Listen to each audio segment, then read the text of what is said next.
New Mexico, July 11th, 1967. The Mescalero Reservation stretched 42 kilometers south of Ruidoso, sitting on a band of orange earth that the sun seemed to target as a personal adversary from noon onward. In July, the ground in those parts doesn't crack poetically. It splits literally. Two finger-wide fissures tearing open through the dry clay like ancient wounds, as though the earth were parting its lips to speak something no living person had yet managed to translate. The air carried the scent of mountain pine, iron-laced dust, and meat drifting slowly over white oak embers. The shadows of the Sacramento Mountains descended each late afternoon with the exactness of a clock no one had ever wound. They simply came every single day, at the same hour, and the people of the reservation had structured their lives around this rhythm for so long that it had ceased to be a conscious thought entirely. 2 kilometers from the health post existed a clearing, with no name on any official map. The elders referred to it as Yuhakini, a Mescalero word that outsiders consistently failed to pronounce with any accuracy, meaning, in rough translation, the place where the earth listened. The clearing was modest in size, perhaps 20 meters across, yet its soil was visibly distinct from the surrounding land. Denser, darker, as though generations of footsteps had compressed it in a way that even the relentless desert sun could no longer fully undo. The stones bordering the space were dark basalt, some no larger than a shoe, others the size of a human head, arranged in a manner that appeared accidental, but was anything but. They had been moved, chosen, and placed by hands that understood the space intimately. That Tuesday afternoon, the clearing held more life than usual. 50, perhaps 60 people had gathered around its center in a particular kind of stillness. Not the taut silence that precedes violence, but the rare, weighted quiet of people who sense they are about to witness something they will carry in memory for the rest of their lives. Men of various ages stood in loose groupings. Women clustered in smaller formations, some further back, some closer to the center. Children perched on parents' shoulders because at 4 years old, when the surrounding crowd stands 170 meters tall, the angle of vision is everything. The portable radios had been switched off. The dogs were still. And for anyone who truly knew the reservation, that last detail was the most remarkable of all. Mescalero dogs did not go quiet for anything or anyone. Every face pointed in the same direction, toward the center of the clearing, where a man stood with both arms folded across his chest and his eyes shut, breathing at the measured pace of someone lost in the deepest possible sleep. His name was Joseph Runningwater, 38 years old. 1 meter 92, 111 kilograms. Not the kind of mass built in a gym with measured protein and calculated repetitions, but the kind earned through 2 decades of unforgiving labor. Pine logs hauled uphill on bare shoulders, slaughtered animals carried for miles across mountain trails, 2 years as a ranger with the United States Army on terrain that appears on no civilian map. Joseph's shoulders spanned the width of a broad doorframe. His hands, which his grandfather had once described as the hands of a man who never needed to raise his voice, were wide-palmed, heavy-knuckled, radiating a stillness that sat in strange contrast with the rest of his body, which, even in full repose, gave the impression of something carefully contained rather than truly at rest. He had come back from Vietnam in 1963 carrying 2 service medals, a knee surgically repaired in Da Nang by a surgeon who spoke only a clipped Massachusetts English, and a diagonal scar on his left forearm measuring exactly 14 centimeters, which he had never explained to anyone, not to friends, not to family. What Joseph had witnessed and done during those 2 years was never spoken of in any conversation. Anyone on the reservation could recall, but it was present in other ways, in the manner he absorbed silence before responding to it, in the way his gaze swept methodically across any unfamiliar space before his posture eased, in the way his feet made continuous, imperceptible adjustments to whatever ground he stood on. People who have known war tend to recognize that quality in others who have known it too. Even before Vietnam, Joseph's name had carried a particular weight on the reservation. At 15, during a non-competitive hand-to-hand training session, he had taken down the Mescalero Fire Department's own combat instructor. From that day forward, His name began to travel through the community with that specific gravity names acquire when a person no longer has anything left to prove. Not fame exactly, not fear exactly, but something closer to a fixed coordinate. Like a phone number you simply know by heart, without ever having tried to learn it. Since the age of 15, Joseph had studied the Lipan Apache combat tradition under his maternal grandfather, a man named Closen, 92 years old, 58 kilograms, and still fully capable of applying a wrist lock that would fold a grown man toward the ground like dampened paper if he failed to submit within the first 2 seconds. The Lipan system carried no marketable name, no ranking structure, no competitive circuit, no championship trophy. It was a living archive of survival principles, encoded into movement and passed down across generations without ceremony or branding. Its central principle, one that Closen had repeated to Joseph perhaps 200 times across 12 years of training, was this: the terrain is always your first weapon, the body is the second, the mind is the third. A warrior who inverts this order dies young. The Phi style treated the ground not as the neutral stage upon which a fight happened, but as an active force within the fight itself. Every irregularity in the earth was a resource, a stone that destabilizes a planted foot, an incline that amplifies a fall, the fine dust that a sudden movement kicks upward and that blinds for fractions of a second. The Lipan fighter studies the terrain first, the opponent second. He learns to maneuver his adversary toward the positions where the land itself becomes an obstacle before a single hand is raised. Across 12 years with Closen, then 6 more training independently, and then 2 years of combat in which that foundation had fused with Army tactical training in ways no field manual had ever anticipated. Joseph Runningwater had developed a spatial awareness of terrain that was no longer a skill he applied. It was simply the way he perceived the world around him. Not technique, perception. He knew the Yuhai clearing the way a man knows his own reflection. Over 20 years of training on that ground had made it an extension of himself. He knew that the earth tilted a quiet 12 centimeters from south to north, imperceptible to a stranger, entirely obvious to someone who had grown up moving across it. He knew that in the clearing's eastern edge an oak root lay buried approximately 3 centimeters below the surface, capable of catching the heel of any man who retreated without care. He knew that the July sun at 2 in the afternoon struck from the west at an oblique angle, generating a blinding corridor of light that persisted for roughly 40 minutes before fading. In that clearing, over the course of his life, Joseph had won 216 contests, against men from the reservation, against visiting military personnel, against a traveling fighter who had arrived carrying a reputation for being unbeatable across 3 states and departed with his elbow immobilized and his reputation largely intact, because Joseph had chosen to stop precisely before the bone would have surrendered. When word reached him that a man from Hong Kong, a martial arts instructor who worked in Hollywood as both an actor and a teacher, was passing through New Mexico for a television research project and had requested to visit the reservation, Joseph was quiet for a long moment. His youngest nephew, the one who delivered the message, would describe that silence years later as the kind that has mass to it. Then Joseph said only one thing: "City Kung Fu doesn't walk on my sacred land." It wasn't contempt. It wasn't arrogance. It was a topographical assessment delivered in 7 words. Joseph held no hostility toward martial arts as a discipline. He respected any system a man committed himself to genuinely.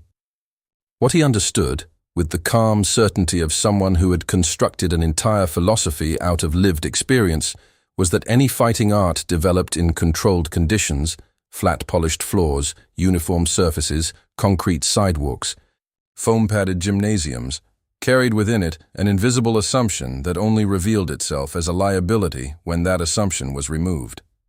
The assumption that the ground would remain neutral, that the earth would cooperate. In Yuhai, the earth cooperated with no one who did not already know it. Bruce Lee arrived at the edge of the clearing at 2:20 in the afternoon, stepping out of a rented sand-colored Chevrolet that trailed a rising column of orange dust as it rolled to a stop at the boundary of the dirt road, its sides already streaked with the reddish mud of the access trail.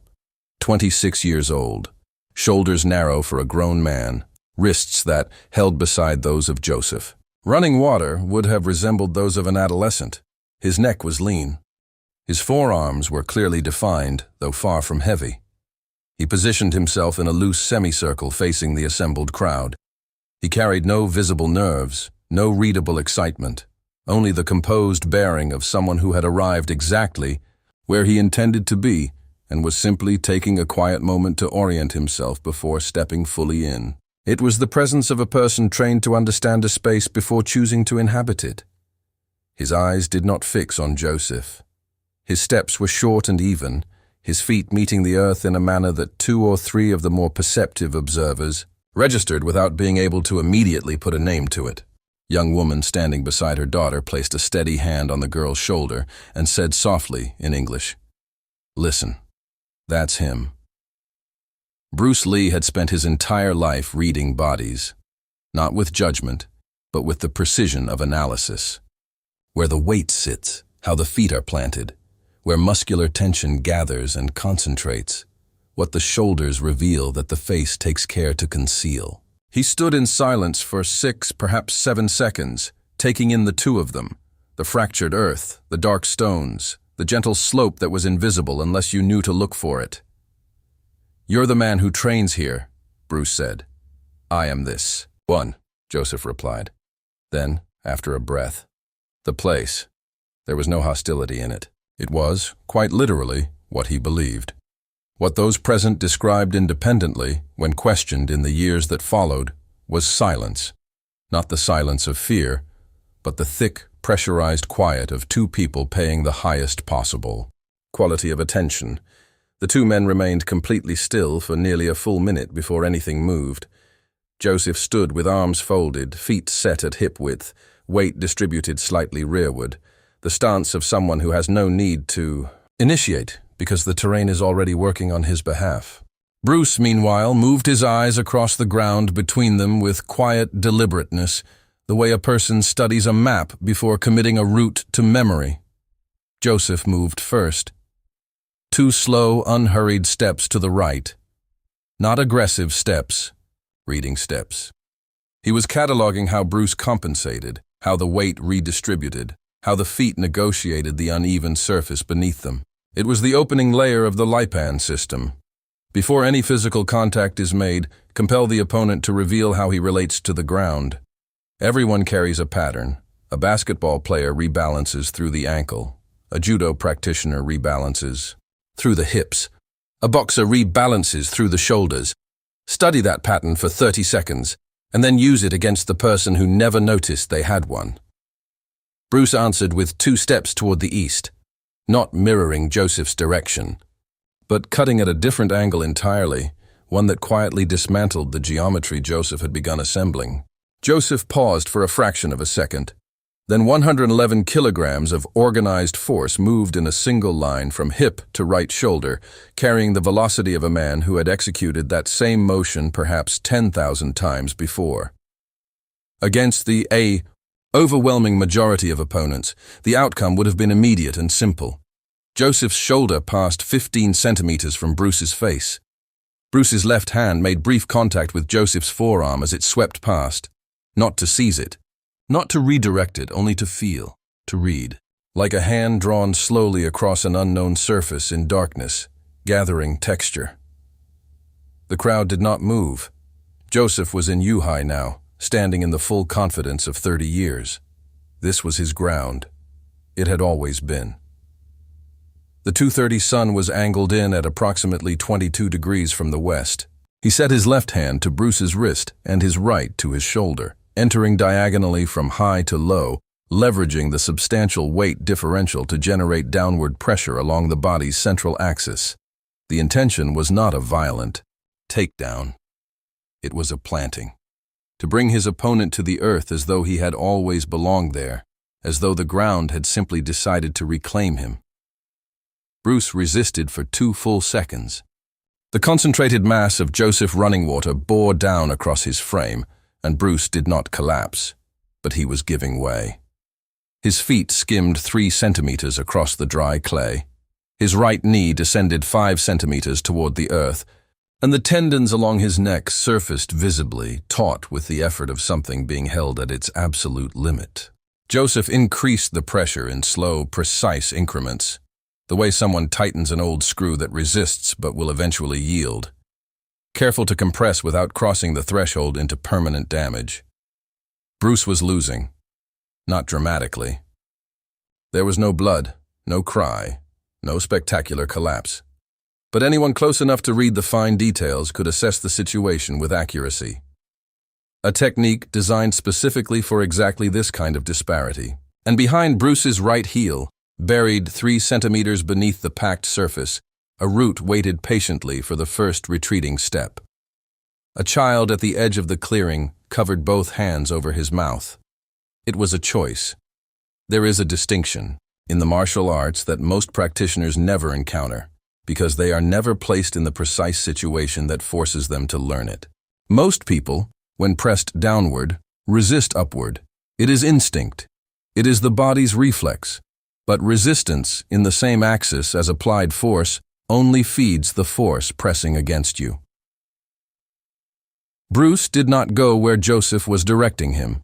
Instead of countering the downward torque, he rotated with it, matching the direction of Joseph's movement, but adding speed to the turn, an acceleration of roughly 25% beyond what Joseph had calculated. That margin sounds small. It was not. To absorb the sudden increase in rotational speed, Joseph needed to take one step he had not anticipated, a small corrective step backward to recover the balance of a rotation that had exceeded his projection.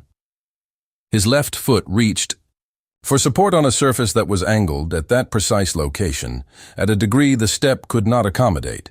Joseph's left foot found a small, dark stone, nearly invisible, almost entirely buried in the packed earth.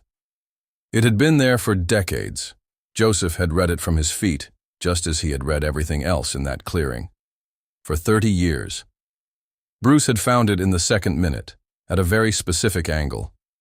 At a very specific moment. The difference between a door that slams and a door that closes without sound is precisely that. He sat down. He looked at his own feet, then at the small stone, barely visible in the compressed earth.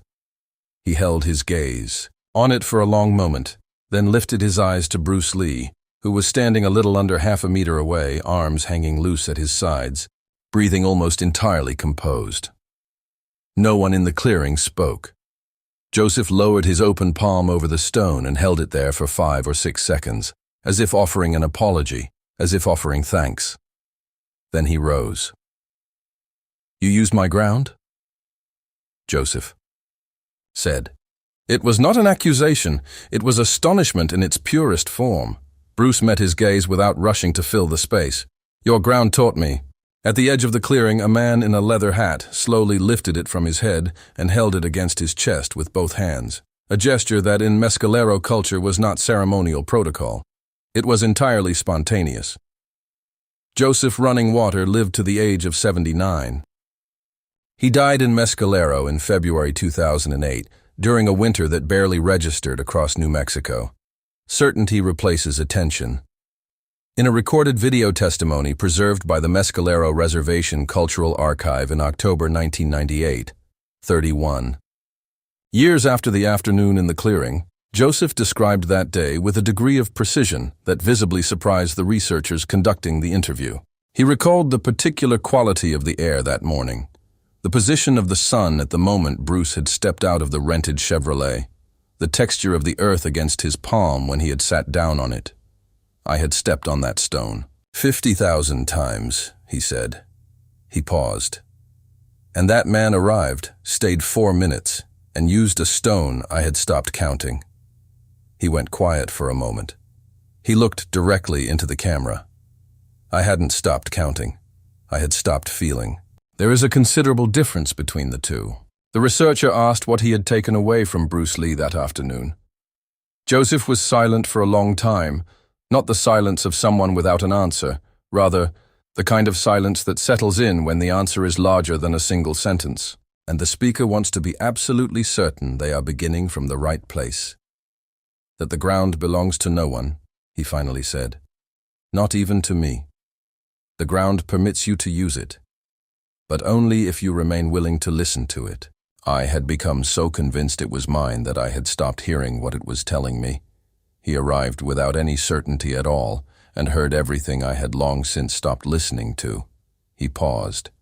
Certainty is the end of attention. That I did not know before that day. Bruce Lee described the principle he had applied that afternoon to a group of advanced students in Los Angeles several months later. Records of that session survive in the personal training notes of Dan Inosanto, one of his closest instructors, and someone who made a consistent practice of documenting Bruce's teachings across the years.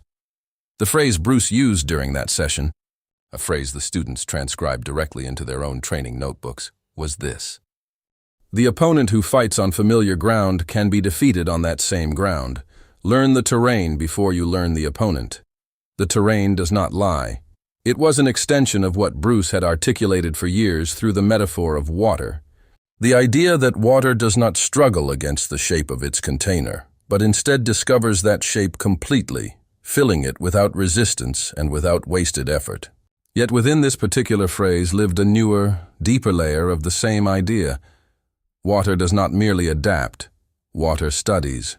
Water reads the topography before it begins to flow.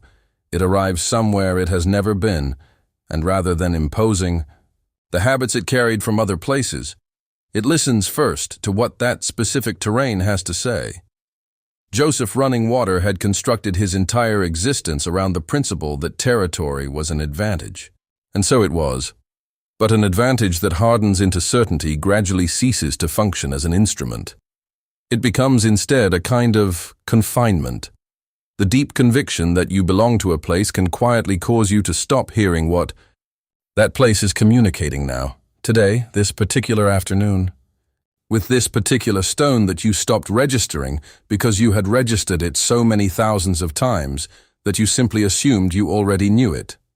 Bruce Lee arrived at the Yuhai clearing carrying no certainty, no territorial claim, no roots embedded in that soil, and no illusion that any of these things were available to him, and it was precisely because he arrived without certainty that he remained entirely open. Each step was a question. Each point of contact with the earth was an act of listening. In 4 minutes of movement, he had learned a terrain that Joseph had stopped learning decades before. Not because Joseph was less capable, but because deep familiarity had gradually displaced active perception. There is a word in the Mescalero, language that elder hunters once used to name the precise quality of attention required to track prey across difficult ground. The word resists direct translation into English or any other widely spoken language. The closest approximation would be something like presence without assumption, the capacity to be completely and fully inside a place without carrying the belief that you already know what you are going to find there. It describes the state in which every step is the first step, every glance is the first glance, and no amount of accumulated experience is accepted as justification for failing to see clearly what is standing directly before your eyes. That is exactly what Bruce Lee carried into that clearing on July 11, 1967. Joseph spent the remainder of his life teaching precisely that, not as the memory of a defeat, but as the memory of a gift. In the late 1990s, a young man from the reservation had lost a regional wrestling competition and arrived at the following week's training session carrying that particular heaviness that defeat leaves across the shoulders of those who have not yet learned how to bear it with understanding. Joseph studied him for a long, unhurried moment. Then he said, "The man who shows you where you stopped paying attention has given you more than any victory ever could. Victory confirms what you already know. Defeat reveals what you have not yet seen." The young man was quiet for a moment. Then he asked how Joseph had come to know this. Joseph did not answer immediately. He looked out across the Yuhai clearing, at the worn and compacted earth, at the stones arranged in their wide semicircle, at the barely visible root in the northern edge of the ground, the one he had stepped over 50,000 times without, once stumbling, and which had, on one particular July afternoon, delivered the single most important lesson of his life. "I learned it by falling," he said finally. "The New Mexico sun makes no concessions. In July, it presses down onto the Mescalero Earth with the same absolute indifference it has maintained for 10,000 years, without judgment, without favorites, casting identical light on those who stand and those who sit upon the ground, on a man of 111 kilograms and a man of 63, with precisely the same brightness and precisely the same silence. No opinion, no ceremony, no verdict, only light.